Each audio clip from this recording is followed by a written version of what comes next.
How did a sit-in that was held in September of 1968 by African American students inspire history teacher Valerie Schrag? So the sit-in took place initially in September of 1968 in my former classroom, what is now the math interventionist's classroom by the auditorium. It was the old main office.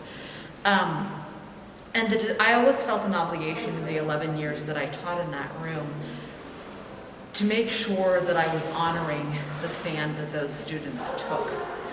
And so when I found out that the original plans for that classroom were to turn them into restrooms, I literally couldn't let that happen without saying something.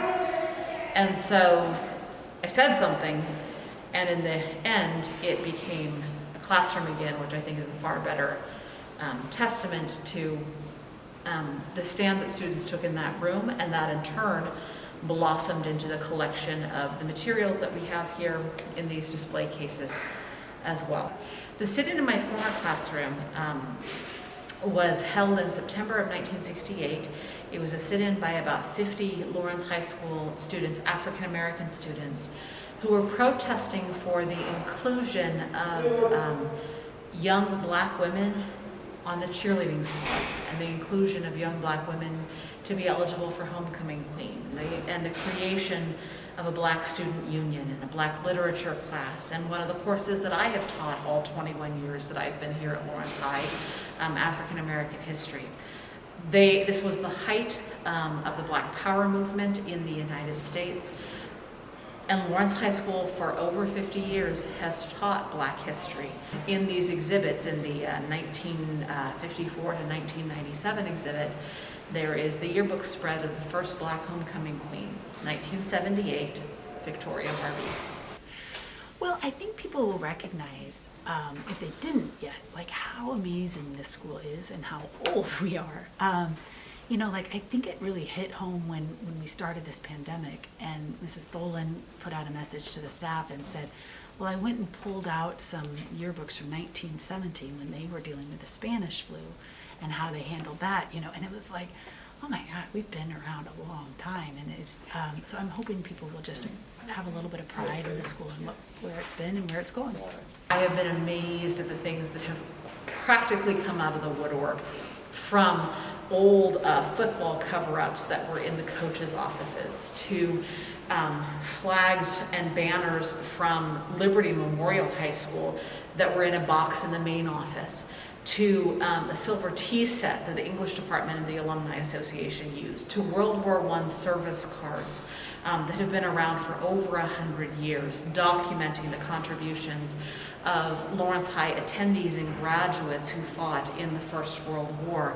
We've had people donate yearbooks, we've had people donate athletic and state championship patches, we have pep club letters, we have pink out t-shirts, we have anything and everything up to and including a cafeteria plate with the Lawrence High School seal in the center of it that was actually used in the cafeteria to serve lunches, as well as a hall pass that I remember using when I started at Lawrence High in the fall of 2001. And one of the most important things that we can do is to make sure that we represent the history of all students. In the 1997 to the present case, we have a yearbook open to the demonstration for trans rights and trans students from the fall of 2017, where a sit-in was staged in the old rotunda of Lawrence High School.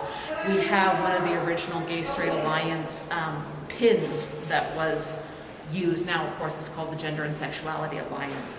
But we're trying to do a better job of making sure that our story of Lawrence High School is inclusive, that tells the story of all persons, not just those who played football or were cheerleaders or who were in the band.